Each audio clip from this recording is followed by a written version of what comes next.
Hello guys, in today's video I will be showing you how to fix Google Meet has stopped problem. So the answer is easy, just go to the settings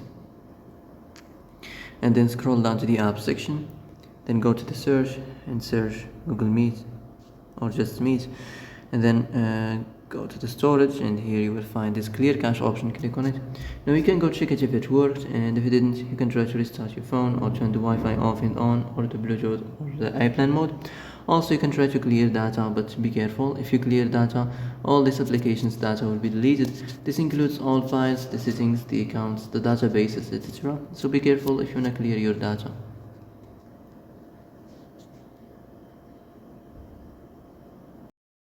And that's it for today's video. I hope this is the answer you've been looking for. If you like this video, don't forget to like and subscribe, and see you in the next video. Thanks for watching.